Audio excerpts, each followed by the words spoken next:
The day-to-day hustle and bustle of an office can make it easy to put workplace safety on the back burner. But the last thing you want is to have an accident to remind you of just how important safety is when you're on the job. So you need to stay ahead of the game by recognizing the hazards in your workplace, as well as knowing how to avoid them and what to do if an accident does occur.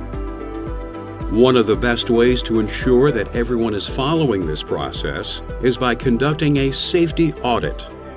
Although you might not be in charge of any audits, there are still ways you can help them go smoothly. In this program, we'll cover the various components of a safety audit, including how a workplace safety analysis works, the systems of controls you can find in your office, how to prioritize personal safety, and what to do if an accident does occur.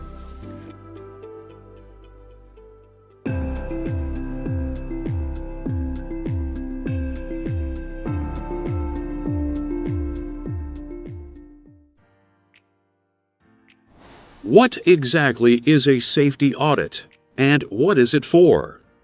A safety audit is a review that identifies hazards and risks in an office. It can help to improve safety programs, protect workers, prevent accidents, and comply with OSHA regulations. Usually, your supervisor or manager will build an internal auditing team that will inspect your work area, interview you and your coworkers, and make sure your office meets industry safety standards. But sometimes, safety audits are conducted by an external company. In this case, their investigators are in charge of the process. There are three major types of safety audits addressing hazard identification, compliance with regulatory standards, and the overall effectiveness of your office's safety program. Some audits tackle all of these issues at once. You can't find solutions to problems that you don't know about, which is why the first step in any safety audit is a comprehensive search for potential hazards called a workplace analysis. This typically begins with a physical inspection of your work environment. The audit team will look for general hazards in the facility, such as cluttered work areas, damaged or uneven flooring, insufficient lighting, and any hazardous materials. They will also examine tools and equipment to make sure that they are right for the jobs they're being used for, and that they are in good condition. The analysis can even include an assessment of the factors that are associated with the organization of individual workstations and their ergonomic impact.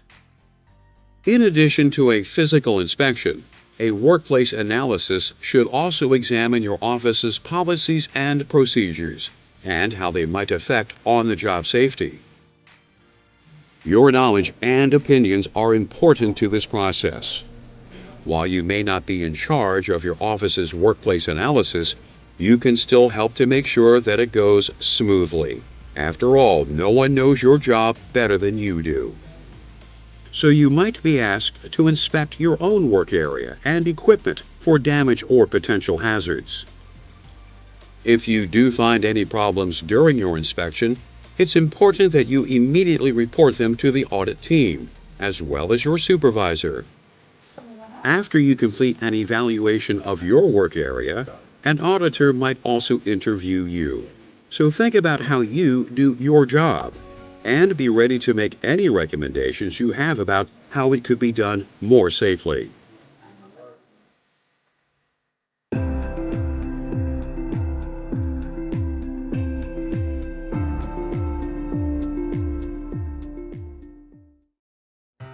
One essential part of a safety audit is evaluating the systems of controls in your office.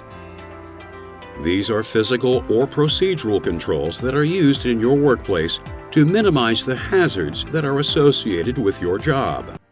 They are called systems of controls for a reason.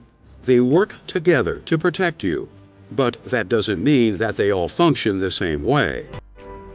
In fact, OSHA's hierarchy of controls identifies the various types of controls that can exist in a workplace, and how effective each type is.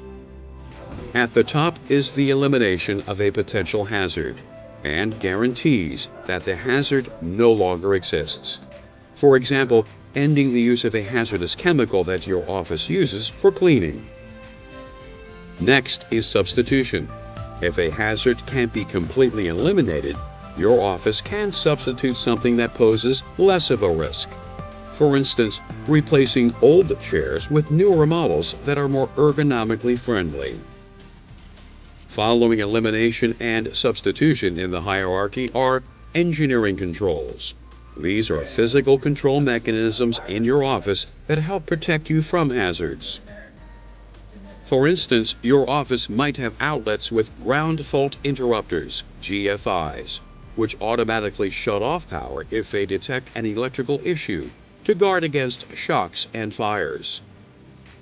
Administrative controls provide the next level of protection. These are the rules and procedures that are set up to make your office as safe a place to work as possible. For example, some offices may only allow employees to eat in designated places to avoid spills in general traffic areas, which could lead to employees slipping. Requiring employees to take regular breaks to stretch and rest is another administrative control that can help to prevent ergonomic injuries. Personal protective equipment, PPE, is at the bottom of the hierarchy of controls, but that doesn't mean it isn't important. It's just the last line of defense against injury.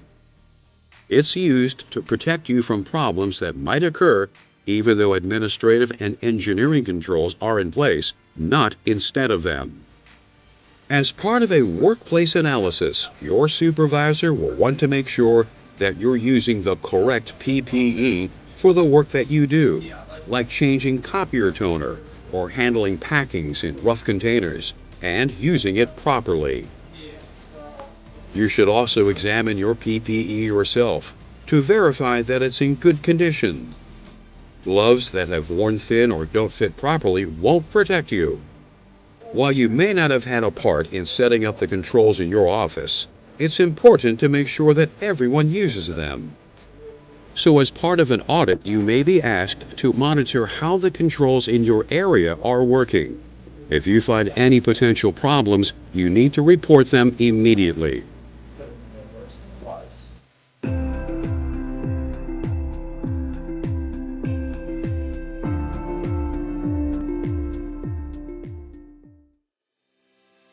Office buildings can be very large places, which means that an audit team has a lot of ground to cover.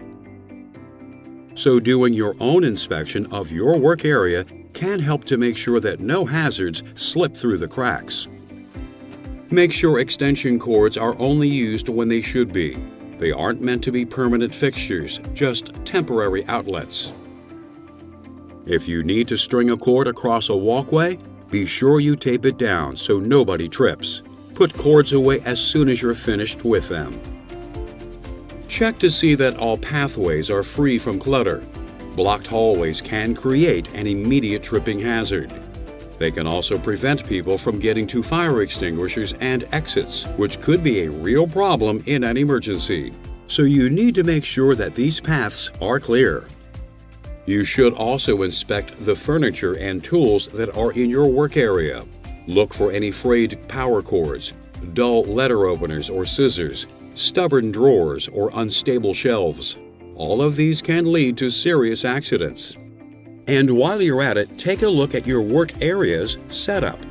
If you constantly have to move at awkward angles or make repetitive motions to get your work done, it could lead to an ergonomic injury. So if you can make your workstation more ergonomically friendly, do it. It's also important to know if there are any hazardous materials, such as cleaning supplies or ink cartridges in your work area.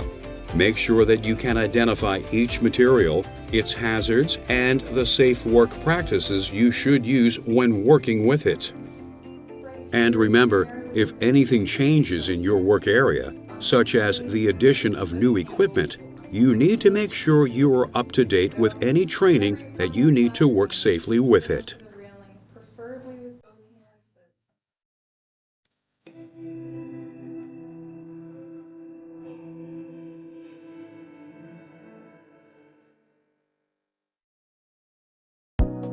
When most people hear the words safety audit, they think about inspecting their workplace and equipment. But you can't forget about yourself.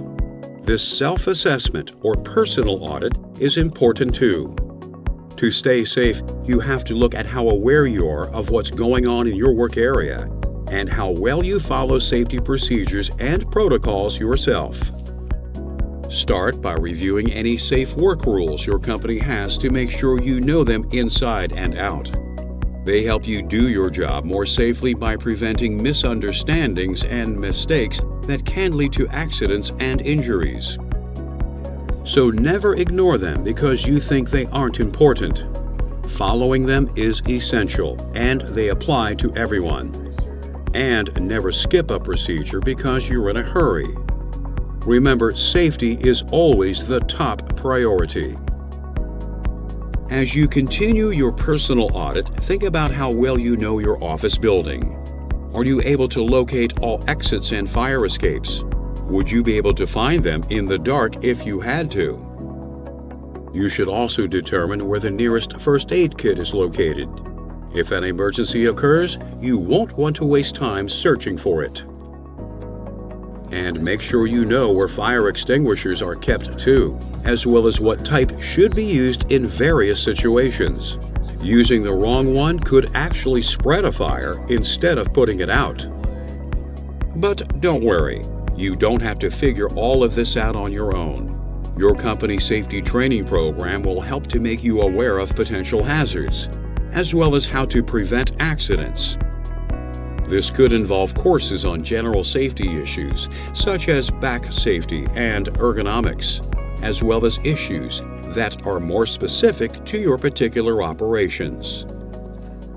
It's important that you take these courses seriously, so that you are prepared for any problems you may encounter.